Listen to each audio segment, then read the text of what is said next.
Looking at our world from a theological perspective. This is the Theology Central Podcast, making theology central.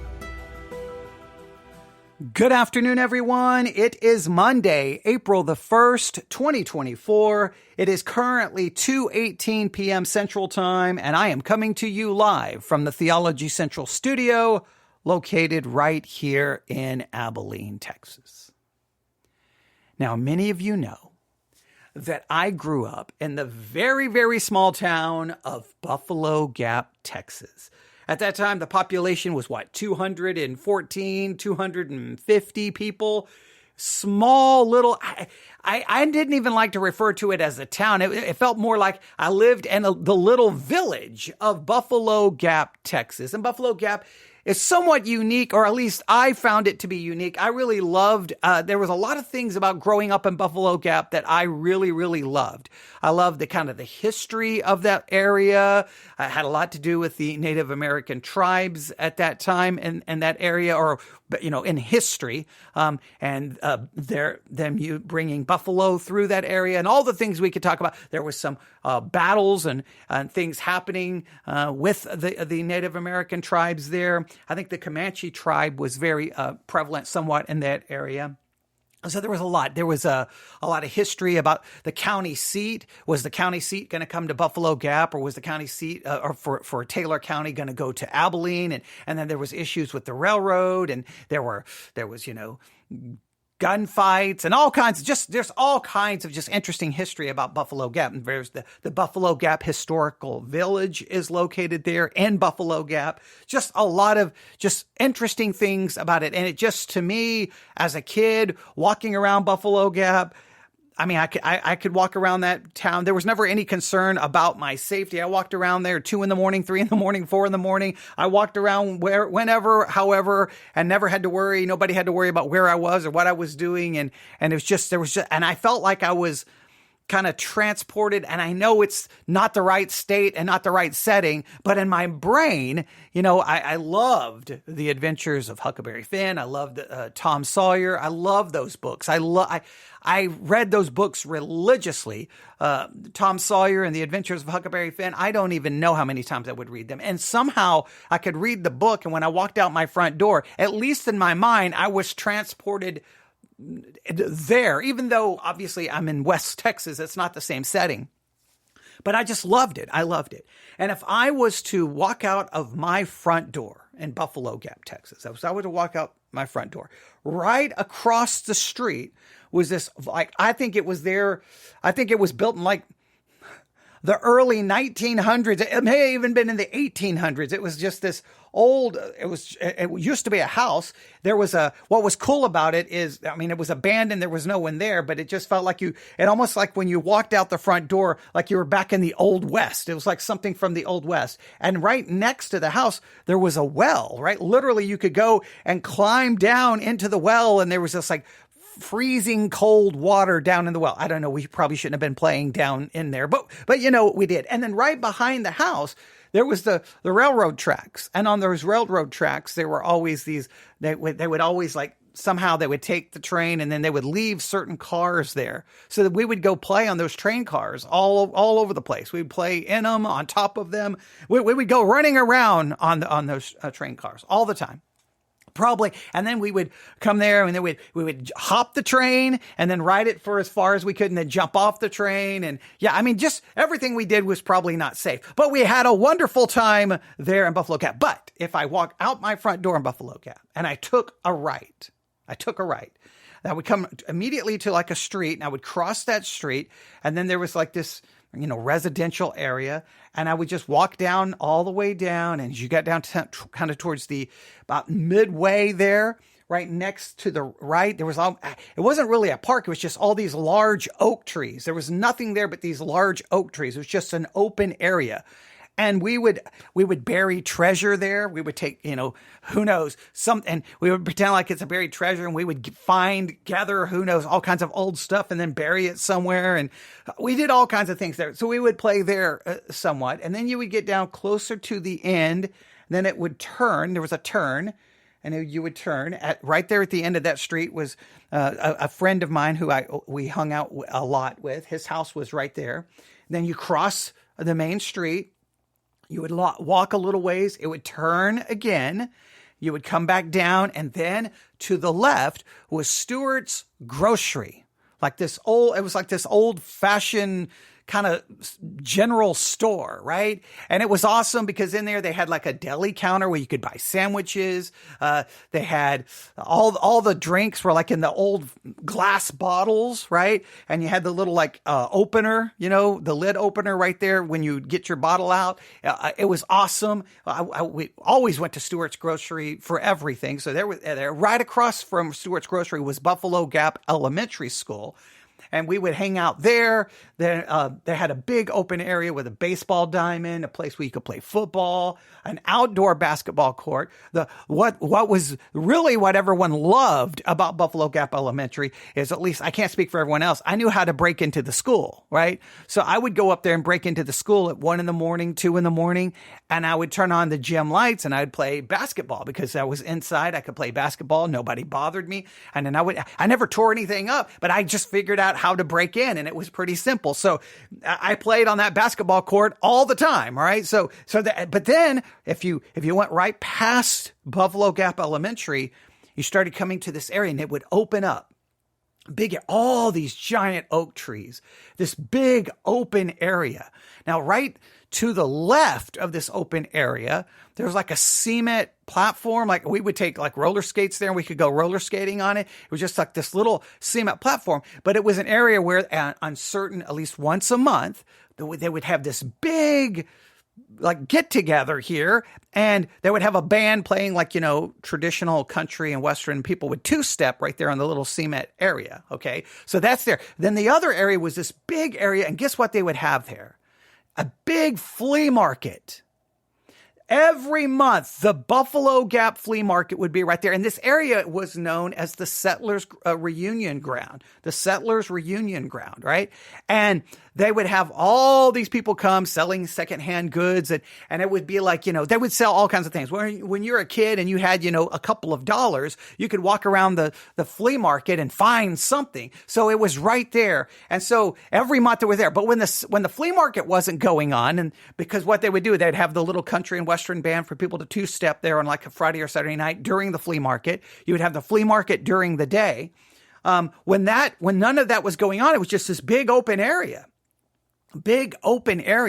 And kind of in the middle of the Settlers Ground was this I don't know what you would call it. It was like this big, kind of like a little pavilion. It had like something on the top of it, like a metal roof. It was open on the sides. But it was just like a cement platform that was kind of elevated.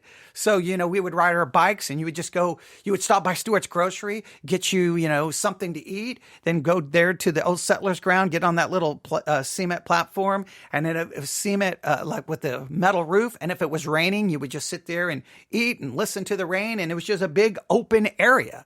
But we spent, I don't know, a good portion of my life was hanging out there in the Settlers Reunion Ground and going to the flea market. I would go there at least, it was there. It was the only thing doing, a little small town. Now, all the people would come from Abilene, which is about 20 minutes away, to Buffalo Gap for this.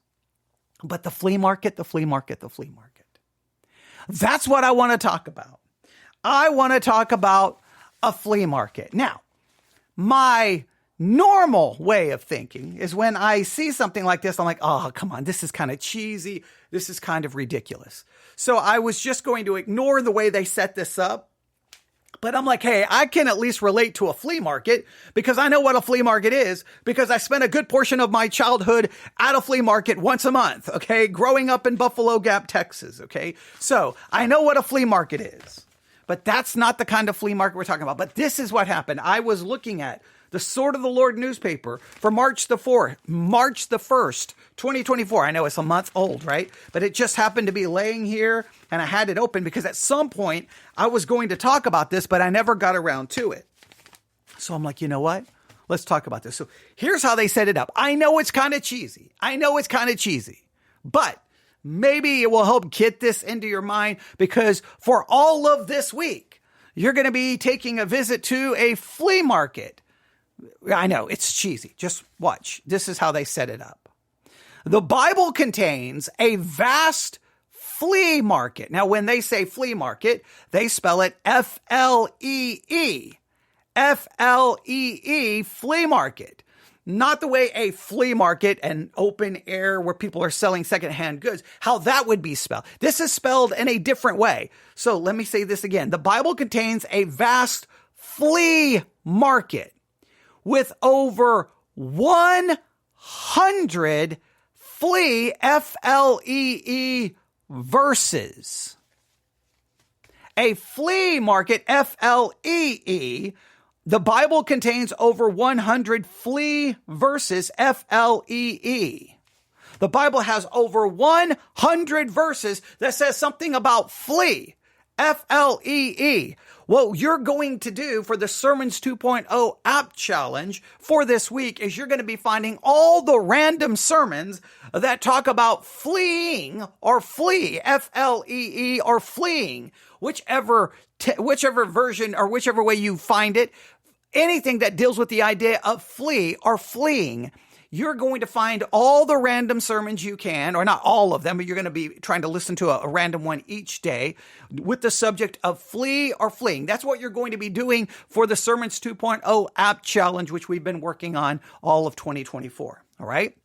So if you grab the Sermons 2.0 app, you can type in the word flee, F-L-E-E, or you can type in fleeing, and you should be able to find plenty of sermons dealing with that subject. I checked right before I went live on the air, and trust me, there's enough there to keep you busy. But here's what else you're going to do.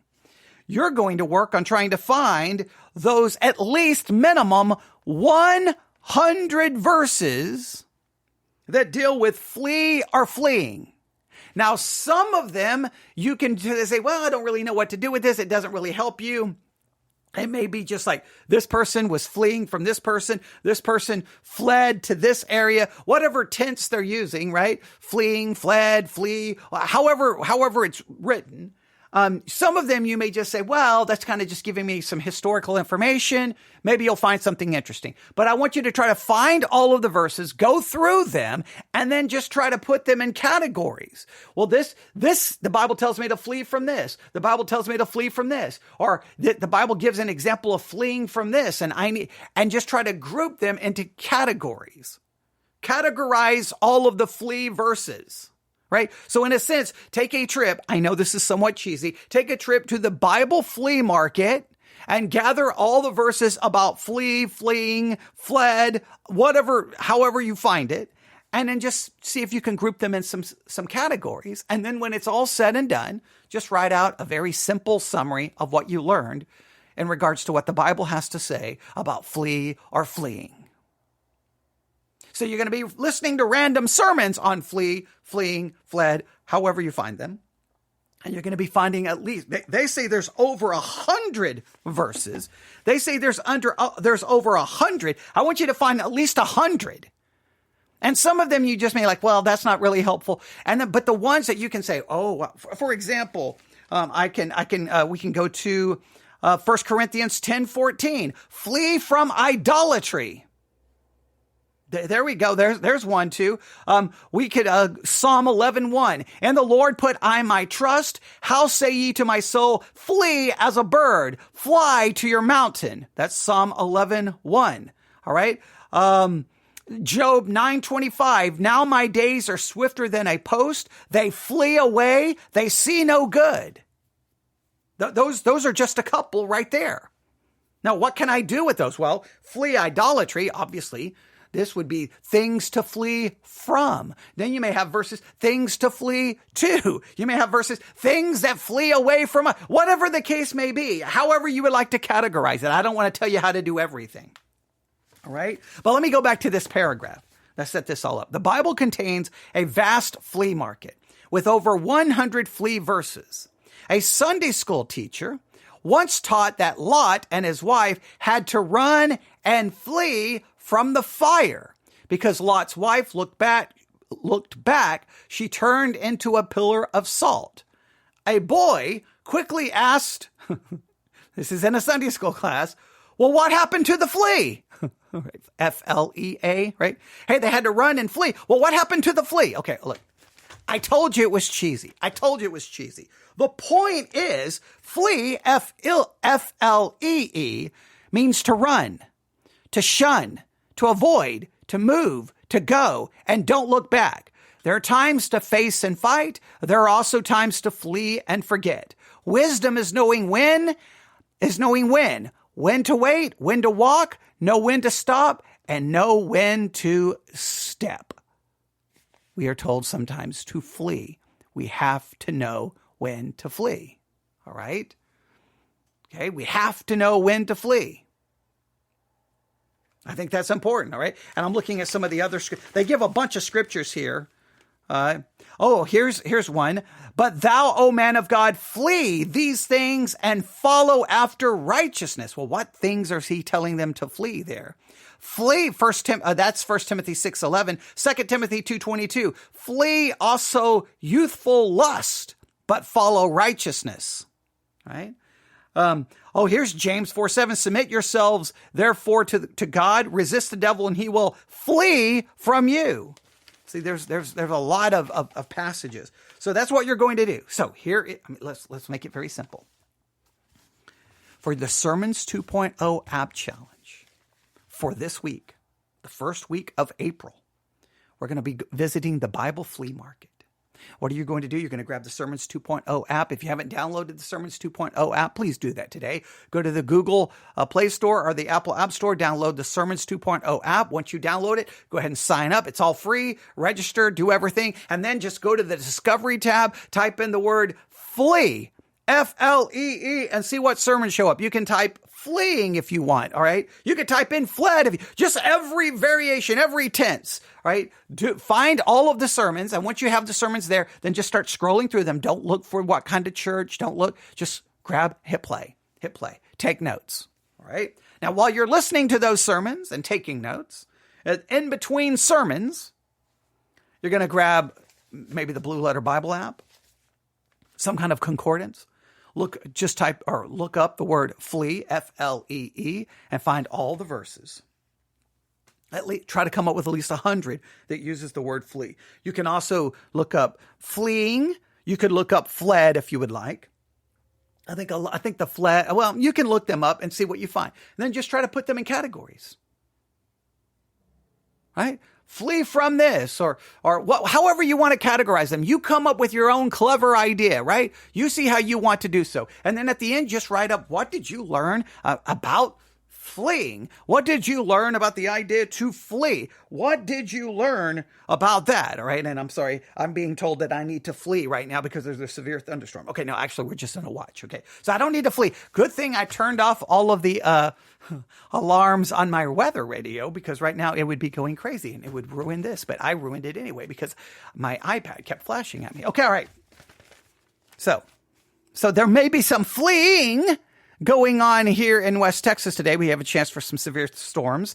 There may be having to flee to safety. See, there's a fleeing to something. There are fleeing from things. You can flee to, you can flee from.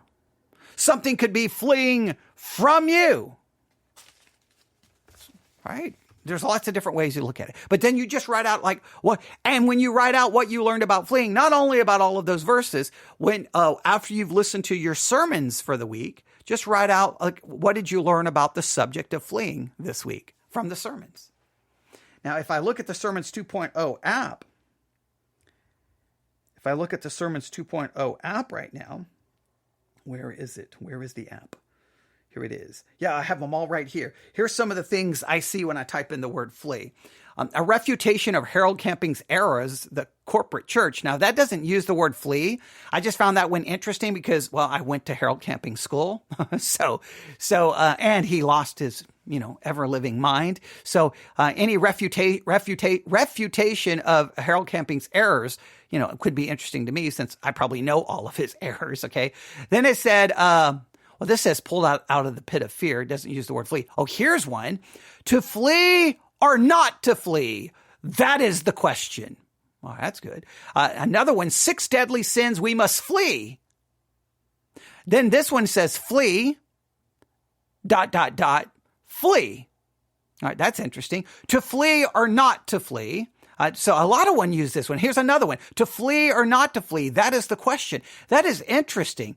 Completely different pastors, completely different churches, all using the exact same title, to flee or not to flee. That is the question. I wonder why. Okay.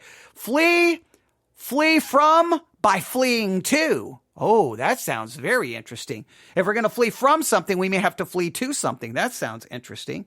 To flee or not to flee. Another one using the exact same title. Fleeing from wrath, fleeing to Christ. Flee from idols and by faith to God. To flee or not to flee. Why does everyone use that title? That's interesting. Flee from the wrath to come. Why should Christians flee from Robert Morris? Who is Robert Morris and why should we be fleeing from him? That's interesting. I don't know who Robert Morris is. Maybe I should know. That was preached on March the 19th, 2024. All right. Flee from idolatry. Flee from Psalm 119, 115 through 117. Fleeing or following. Moses flees. Flee and follow. Kiss of betrayal. Fleeing from Jesus. Why should Christians flee from Stephen Furtick? All right, it's Elevation Church. I know him. But thou, man of God, flee these things. I mean, a time to remain and a time to flee. There's plenty of fleeing sermons, okay? So please visit the Bible Flea Market this week and see what you can find. Now, if you do the work on a minimum of 100 verses about to flee, and you categorize them, let me know your categories. Let me know how you structured them. Let me know what you learned. Any feedback, I love it. Email me, newsif@yahoo.com. If you find any interesting sermons on flee, hey, let me know what you found because I may review one. If you think you've got to review this one. Now, typically what you guys do, I know how you guys kind of manipulate me. You're like, don't review this one. This one is so bad. Don't review it. And then when you say don't, then I'm going to review it. And then you watch me have a nervous breakdown or listen to me have a nervous breakdown live on the air. And then you drive me to the liquor store. And then you're like, look what we did to him. Okay. Yeah. But no, if you find any good ones, let me know. And I'll try to pick some of these about fleeing and do a review on my own. So this week, we're going to visit the flea market, the FLEE market.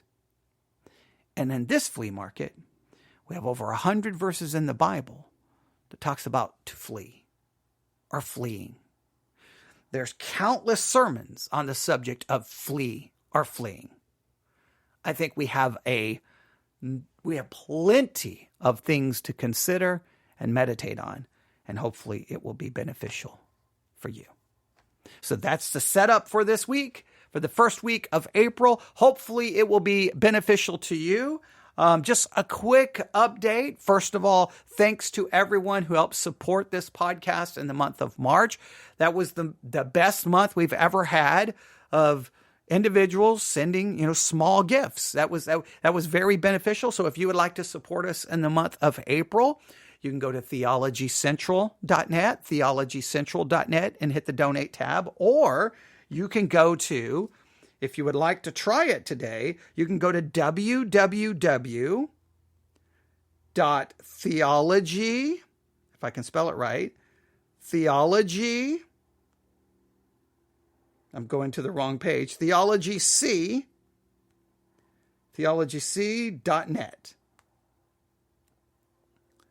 Okay, I did not spell that right. www. It's pulling up theology.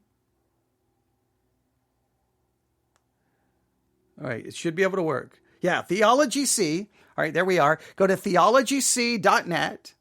That's theologyc.net, www.theologyc, just the letter C, theologyc.net.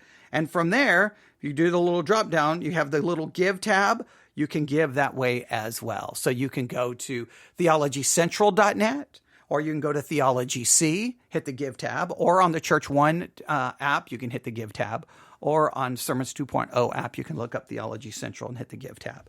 However you would choose to do so, we greatly appreciate it. It was very encouraging to feel like that March went really well. We're hoping April goes just as well. It would be great if April, or just a little bit better, and we will see. So thank you so much for that. We greatly appreciate it. And I think we're doing pretty good. We are reaching a new month. We've done really good, I think, with the Sermons 2.0 app challenge. I think we've been pretty successful. With the lectionary and the liturgical calendar, we've gotten a little sidetracked. We had some lectionary readings there in Lent that kind of took us off to the subject of eschatology. So I've kind of pulled those messages on eschatology, kind of make them their own little mini series. And we didn't really follow the lectionary, but we did end up in 1 Corinthians 15 on, Resurrection Sunday. Now, what I was going to do for the Sermons 2.0 app challenge, I was going to have us all go find all of the messages that were preached on Resurrection Sunday, or some will refer to it as Easter, and just see how different churches approached the day. But instead, we're going to the flea market.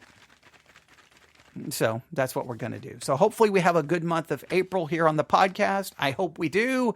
Hopefully it's successful. Still a lot of unknowns about what's going to happen as far as, Victory Baptist Church. We still have a lot of unknowns there. I'll let you know how that all plays out, just because I think it's interesting for you to see kind of how this all will play out, which will have possible dramatic impact on what the future of this podcast is. But you know what? You can't worry about tomorrow, because we just got today. So what we're going to focus on now is just each day trying my best to turn on the microphone, focus on the now, and give us things to consider and meditate on. So, the flea market. The flea market. 100 verses that uses the word flee, F-L-E-E, or fleeing, however you would like to find it. Find all of those verses, categorize them into some kind of groups, and then write out a summary of what you learned about flee from the Bible. Then you're taking the Sermons 2.0 app, you're doing a search for the word flee or fleeing, finding sermons and just choosing random sermons. And then when you're done listening to all of the sermons, hopefully you're taking notes. You'll do that. And hopefully it will be beneficial. And I think I got an email today. I think someone said, I can't remember the number. I'm bad at remembering numbers. I think that they have listened to 100 sermons for the Sermons 2.0 app so far, and we're at April the 1st. I think it was 100. I'd have to go back and look at the email. 100. That is amazing. So now, again, whether you've listened to 10, whether you've listened to 50, whether you've listened to 1, if you listen to any, and you found something that challenged you, made you think, you got to hear a different perspective, and you benefited, and you got to spend time in hearing the Word of God preach, then that was beneficial. So it's not really so much the number, it's just what you're getting from it, but it is encouraging to know that people have been participating in the whole challenge. And main thing, they're using the app. They're using the Sermons 2.0 app. That's that great tool. You can just ignore it, or you can utilize it. So, and however you're listening, whenever you're listening. So that was encouraging today to see. So hopefully there'll be plenty of people who can say that they've listened to many by the time the end of the year occurs. Because before we know it, April will turn into December, and before we know it. And I told you 2024 was going to be a crazy year, and it has turned out to be just that. But while we have the ability, I'm going to turn on the microphone, try to give us something to do. I always hate these messages because I've spent 29 minutes. And you know what I always feel like now? Man, should I have had a couple of flea verses and start talking?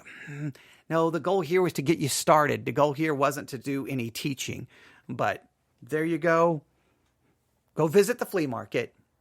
Let me know how it goes. Email me, newsif@yahoo.com. That's newsif@yahoo.com. And hopefully this flea market the Bible flea market will be much more beneficial than all of the money I probably wasted as a kid going to the flea market in Buffalo Gap, Texas, buying probably useless junk. Okay. Right. So, but I would always think I found some great something. All right. So there you have it. All right. Thanks for listening. Everyone have a great day. God bless.